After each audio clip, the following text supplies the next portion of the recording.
Assalamualaikum warahmatullahi wabarakatuh. Perkenalkan, nama saya Ainul Nurul Mawahdah dari jurusan Ilmu Perpustakaan. Saya mengangkat materi Islam pada masa Khulafaur Rasyidin. Khulafaur Rasyidin adalah kehalifaan pertama yang berdiri setelah wafatnya Nabi Muhammad pada 632 Masehi. Pada masa kepemimpinannya, Khulafaur Rasyidin memberi kontribusi besar dalam peradaban Islam. Para khalifah yang berkuasa selalu menerapkan nilai-nilai ajaran Islam dalam kepemimpinannya, dan mereka dikenal mempunyai perilaku yang terpuji yang patut diteladani umatnya. Pada masa kejayaannya, kehalifaan Rasyidin membentang dari Jazirah Arab, Levan, Kaukasus, sebagian Afrika Utara, dataran tinggi Iran, dan Asia Tengah. Khulafaur Rasyidin berjumlah 4 khalifah, yaitu Abu Bakar As-Siddiq, Umar bin Khattab, Utsman bin Affan, dan Ali bin Abi Thalib. Pertama, masa Khalifah Abu Bakar As-Siddiq. Abu Bakar As-Siddiq lahir dengan nama Abdus Syams. Abu Bakar adalah gelar yang diberikan masyarakat muslim kepadanya. Nama aslinya adalah Abdullah bin Abdi Quhafa. Ia mendapat gelar As-Siddiq setelah masuk Islam. Nama sebelum muslim adalah Abdul Ka'bah. Ibunya bernama Salma Ummul Khair, yaitu anak paman Abu Quhafa. Abu Bakar adalah khalifah pertama Islam setelah wafatnya Nabi Muhammad. Ia adalah salah seorang petinggi Mekah dari suku Quraisy. Setelah memeluk Islam, namanya diganti oleh Muhammad menjadi Abu Bakar. Ia digelari As-Siddiq yang berarti yang terpercaya. Setelah ia menjadi orang pertama yang mengakui peristiwa Isra Mi'raj, Abu Bakar menjadi khalifah hanya 2 tahun. Kedua, masa Khalifah Umar bin Khattab. Umar bin Khattab menjadi khalifah 634 sampai 644 Masehi. Khalifah kedua dalam sejarah Islam.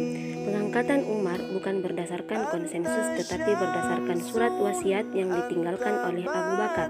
Hal ini tidak menimbulkan pertentangan, berarti di kalangan umat Islam saat itu, karena umat Islam sangat mengenal Umar sebagai orang yang paling dekat dan paling setia membela ajaran Islam.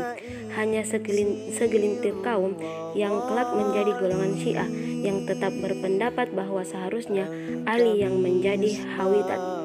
Umar memerintah selama 10 tahun dari tahun 634 hingga 644. Ketika Abu Bakar sakit dan merasa ajalnya sudah dekat, ia bermusyawarah dengan para pemuka sahabat, kemudian mengangkat Umar bin Khattab sebagai penggantinya dengan maksud untuk mencegah kemungkinan terjadinya perselisihan dan perpecahan di kalangan umat Islam.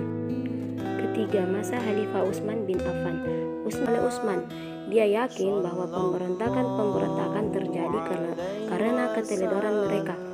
Dia juga menarik kembali sistem distribusi pajak tahunan di antara orang-orang Islam, sebagaimana pernah diterapkan Umar. Tidak sama setelah itu, Ali bin Abi Thalib menghadapi pemberontakan Talha, Zubair, dan Aisyah. Sekian dari saya Ainul Nurul Mawahdah dengan NIM 40400107 mengucapkan banyak terima kasih. Assalamualaikum warahmatullahi wabarakatuh. Affan dilahirkan pada tahun 573 Masehi pada sebuah keluarga dari suku Quraisy Bani Umayyah. Dia lebih muda 6 tahun dari Rasulullah SAW. Nenek moyangnya bersatu dengan nasab Nabi Muhammad pada generasi kelima. Sebelum masuk Islam, ia dipanggil dengan sebutan Abu Amr.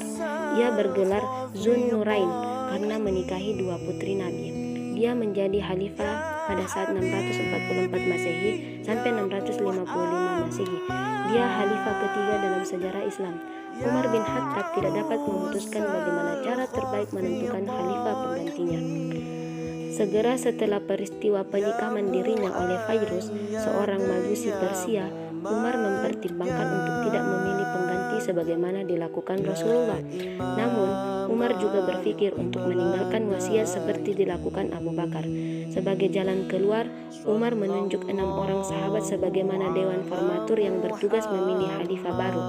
Ke-6 orang itu adalah Abdurrahman bin Auf, Sa'ad bin Abi Waqqas, Talha bin Ubaidillah, Zubair bin Awwab, Utsman bin Affan, dan Ali bin Abi Thalib.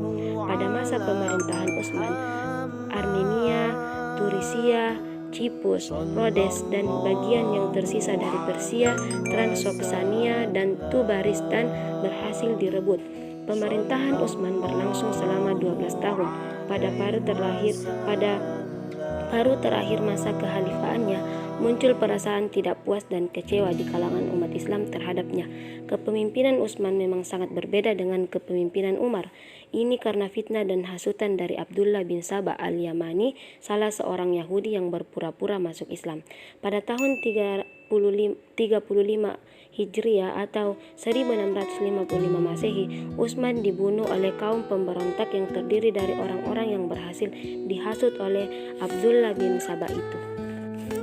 4. Masa Khalifah Ali bin Abi Thalib. Para pemberontak terus mengepung rumah Utsman. Ali memerintahkan ketiga putranya, Hasan, Husain, dan Muhammad bin Ali al-Hanafiyah, mengawali Utsman dan mencegah pemberontak memasuki rumah. Namun, kekuatan yang sangat besar dari pemberontak akhirnya berhasil menerobos masuk dan membunuh Khalifah Utsman. Setelah Utsman wafat, masyarakat beramai-ramai membaiat Ali bin Abi Thalib sebagai khalifah. Ali memerintah hanya 6 tahun. Selama masa pemerintahannya, ia menghadapi berbagai pergolakan. Tidak ada masa sedikit pun dalam pemerintahannya yang dapat dikatakan stabil. Setelah menduduki jabatan khalifah, Ali menonaktifkan para